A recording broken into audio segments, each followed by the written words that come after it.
Benvenuti! In questo video introduttivo e in quelli a seguire, sempre sul tema delle 5 ferite, scoprirai come riconoscere le tue maschere e quelle altrui e i comportamenti nuovi che vanno adottati per riuscire a guarire le ferite trascurate finora, smettere di soffrire inutilmente e trasformare questo mezzo che è la sofferenza per portare luce dove serve in un atto profondo e trasformativo.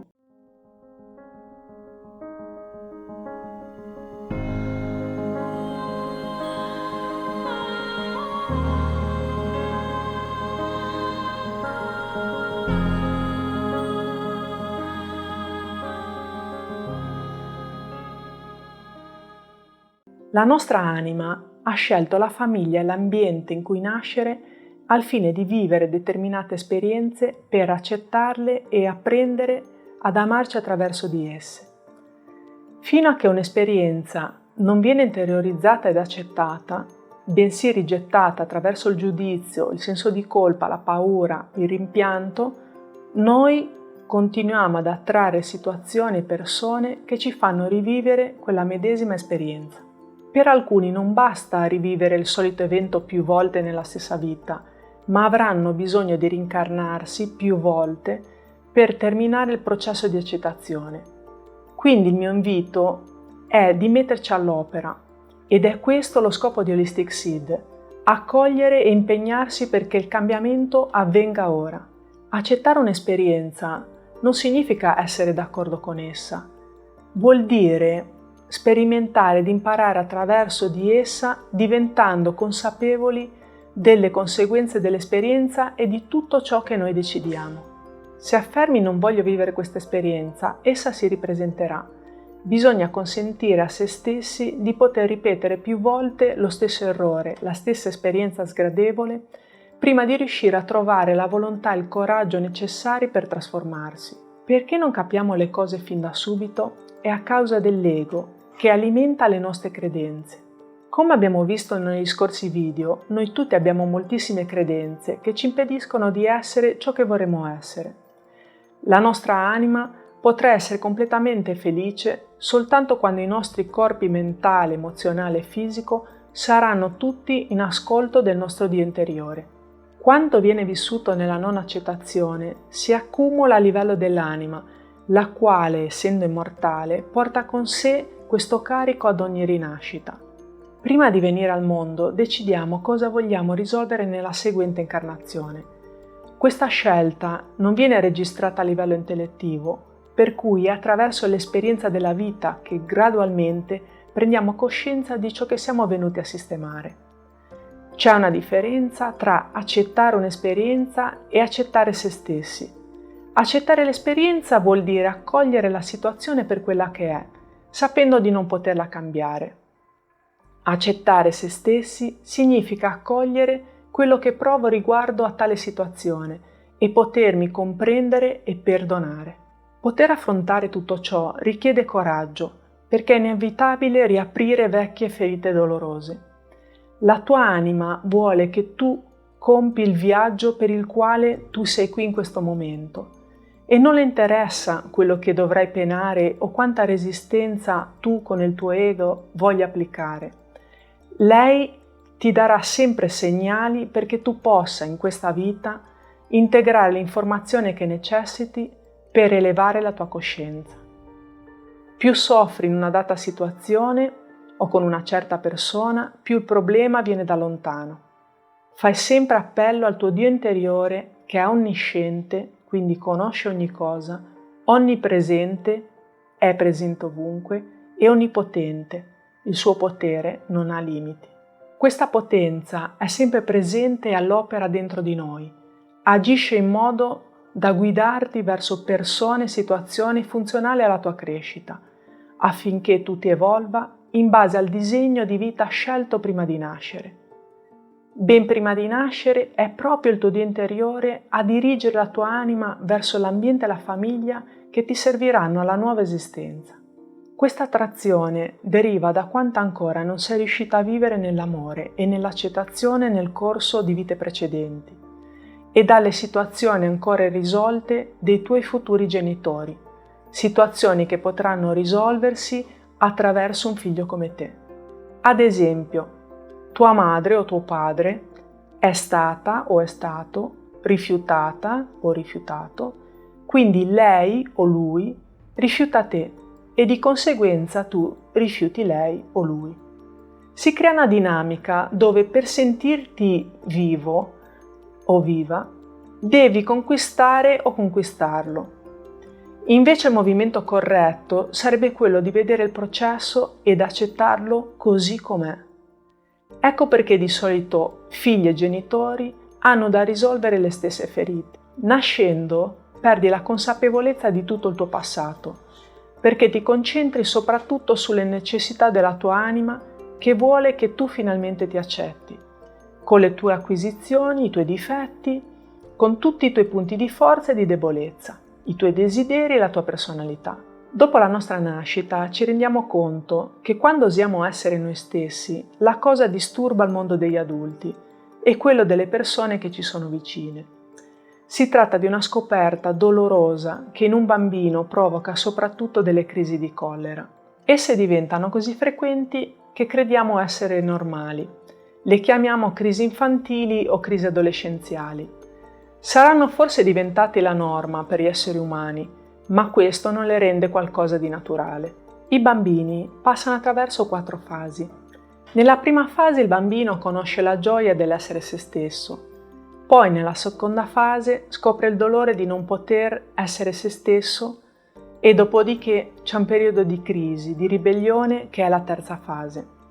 A questo punto, per ridurre il dolore, il bambino si rassegna e finisce per crearsi una nuova personalità, in modo da diventare ciò che gli altri vogliono che sia. E questa è la quarta fase. Tutti, e dico tutti, noi, passiamo attraverso questa ferita. Vi sono persone che restano invischiate in questa terza tappa per tutta la vita e quindi sono continuamente in fase reattiva, in situazioni di crisi e di collera. È nella terza e nella quarta fase che creiamo le maschere delle nuove personalità che servono per proteggerci dalla sofferenza vissuta nel corso della seconda fase. Queste maschere, secondo Lise Bourbeau, sono 5 e corrispondono a tutte le sofferenze che vive l'essere umano nella sua esistenza. La prima è quella del rifiuto, poi abbiamo quella dell'abbandono, dell'umiliazione, del tradimento e dell'ingiustizia. Quando subiamo o facciamo subire agli altri una di queste ferite, il nostro intero essere si sente tradito. Una volta che non siamo più fedeli al nostro Dio interiore, permettiamo che l'ego, con le sue credenze e le sue paure, prenda le redini della nostra vita. La creazione delle maschere è la conseguenza del fatto di voler nascondere a noi stessi e agli altri ciò che non abbiamo ancora voluto risolvere. Tutti questi sotterfugi sono una forma di tradimento. E quali sono queste maschere? Ogni ferita richiama una maschera. La ferita del rifiuto crea la maschera del fuggitivo. La ferita dell'abbandono crea la maschera del dipendente. La ferita dell'umiliazione crea la maschera del masochista. La ferita del tradimento crea la maschera del controllore. E la ferita dell'ingiustizia crea la maschera del rigido. Lo spessore della maschera sarà proporzionale al grado della ferita. Ogni maschera corrisponde ad un tipo di persona dotata di un carattere ben definito, in quanto avrà sviluppato numerose credenze che ne influenzeranno l'atteggiamento interiore ed il comportamento.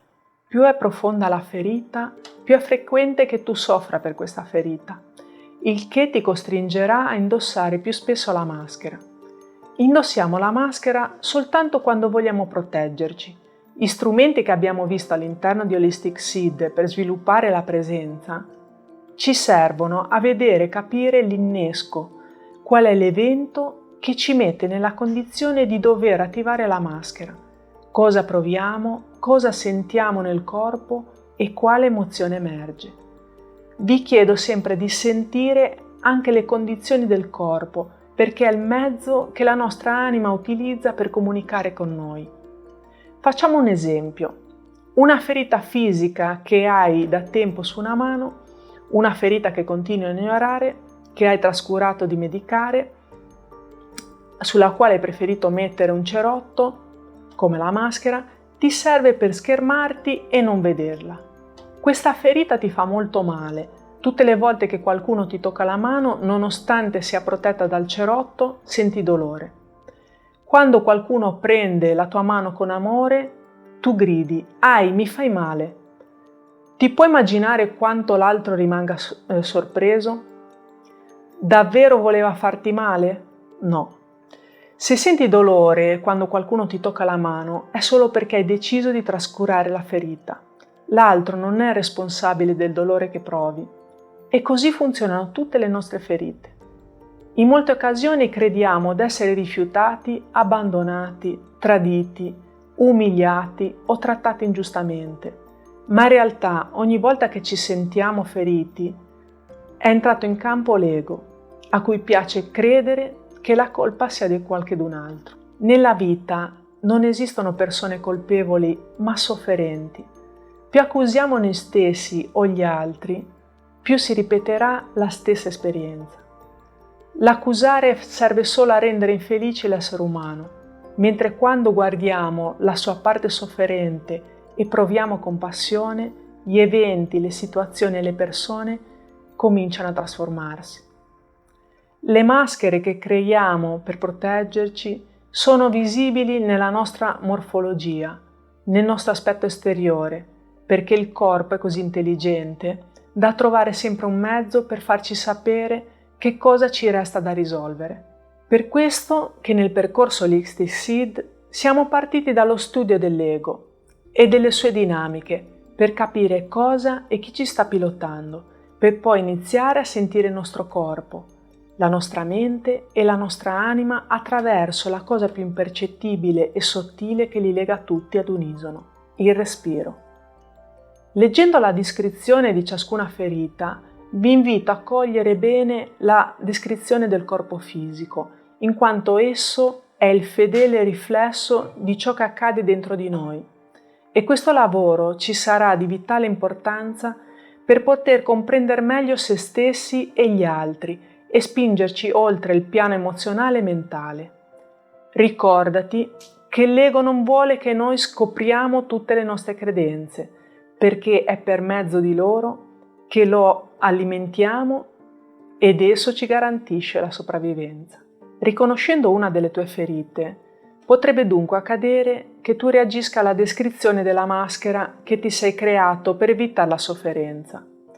Questa resistenza è normalissima e umana. Concediti il tempo necessario, ricordati che, come tutte le persone che ti circondano, quando agisci in base alla maschera non sei te stesso. Mettendo in pratica i metodi di guarigione qui suggeriti, potrai vedere nel tempo trasformarsi il tuo corpo.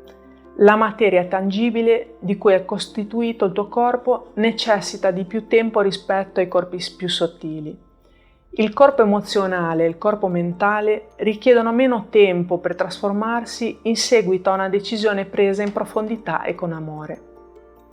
Ti suggerisco di annotare sul quaderno personalizzato che stiamo utilizzando per il percorso di Holistic Seed. Ho fatto un video a parte su questo sul canale di Humanity nella playlist di Holistic Seed, mettendo tutto ciò che senti risuonare in te man mano che procediamo in questo lavoro sulle 5 ferite.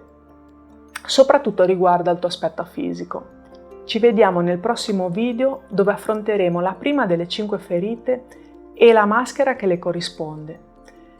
Seguimi all'interno di Humanity nella sezione di Holistic Seed per continuare questo percorso di scoperta di se stessi. Vi invito a iscrivervi sul canale YouTube di Humanity, di commentare questo video se vi è piaciuto, se volete lasciare un commento, mettete un like al video se vi è piaciuto e potete seguirci sul canale Instagram e Facebook sempre di Humanity. Grazie, alla prossima!